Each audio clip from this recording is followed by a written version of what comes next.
Hello, I'm Simone, and today I am interviewing Mr. Spears about, the school.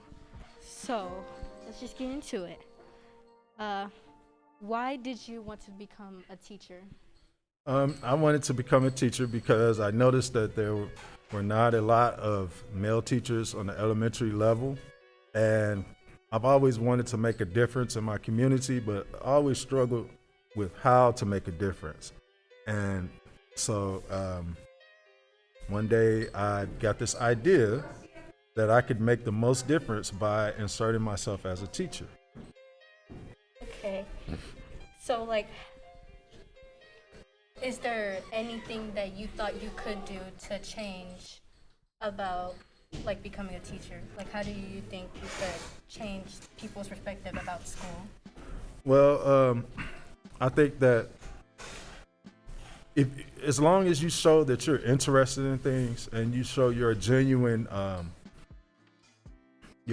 excitement about whatever subject you're teaching, I think that in turn influences other students, especially if they're not interested initially, to kind of look at it from the teacher's perspective. Well, why is this teacher interested in this?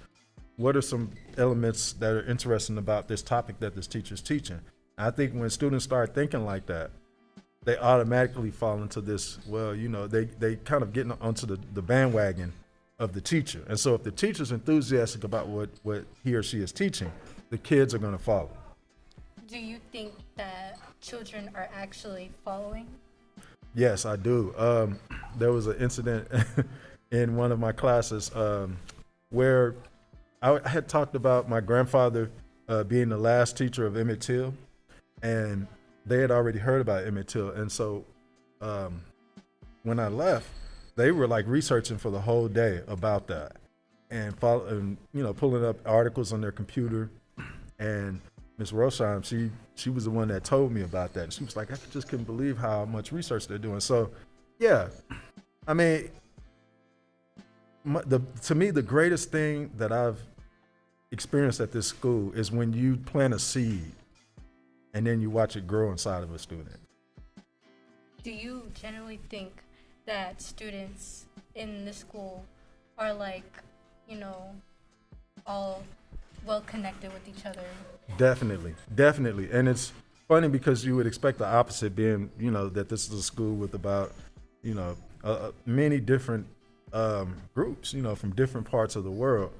But I think one commonality that they all share is that, most of them speak English as a second language, or they have parents that speak English as a second language. And so I think that kind of ties into their easy assimilation with each other, or their camaraderie that they have for each other. But it always amazes me. I never say this, but I observe it.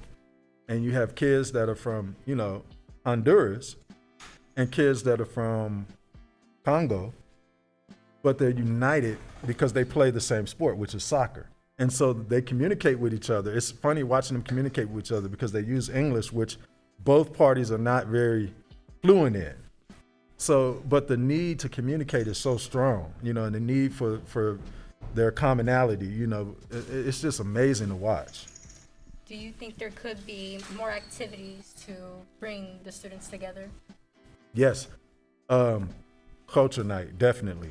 Really? Yes, and we didn't do that last year because of COVID. That was the first year that we didn't do it, but I feel like that's a really good time for students to really show off their cultural practices, and I think when kids start seeing commonalities in cultural practices, like for instance, there is a food that's in Central America that's a lot like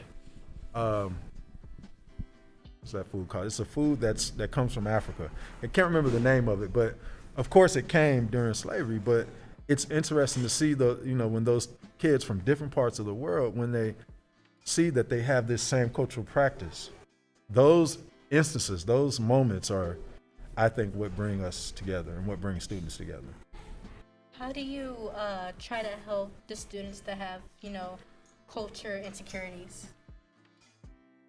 First thing I do is let kids know that it's okay to talk in class and it's okay to speak your own language. You know, I never tell a kid that they can't speak their own language. Never. And then I've been to a lot of places in the world, and so it allows me to connect with almost any kid. And if I haven't been to their country, I've been close to their country, so I can pretty much kind of talk about things that they've experienced before. So I think it's all about your knowledge of their culture, of different cultures.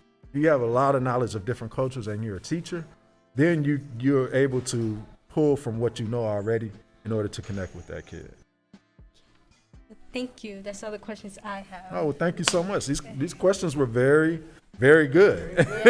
Yes. I improvised.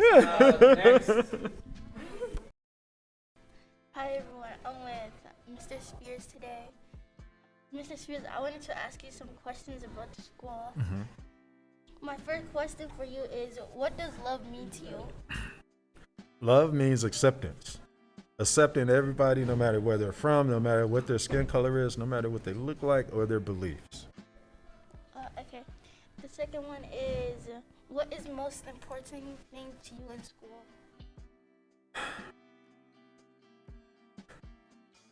As a teacher, I have to say academics. That's the politically correct answer. But in my opinion, I feel like role models are the most important. And that's one of the reasons why I started to teach, is because I feel like, really to me, the number one most important thing is a student's self-view. To me, that is what determines if a student is successful or not.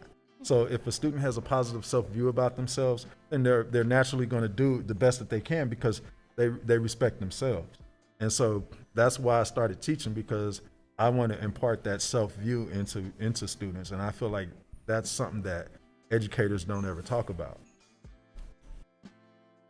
My third question is, do you wish to change anything about the school? No. This school is wonderful. This is a gem in the city. I mean, maybe even a gem in the country. There's no other school like this. Do you feel safe in this school? Oh yes, I feel very safe. Not only that, but I mean, I don't know. I've never felt in danger in this school, never. But I feel a lot more safer now because we have, security around, and the kids are super nice.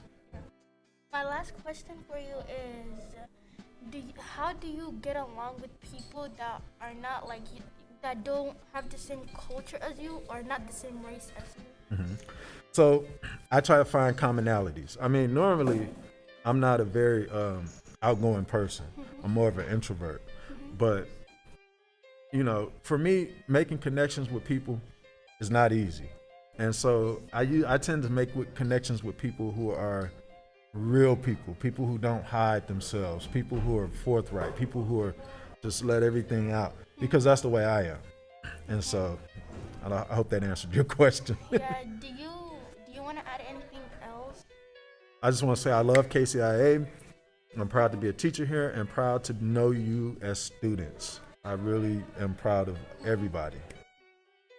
Thank you, Mr. That was all my questions.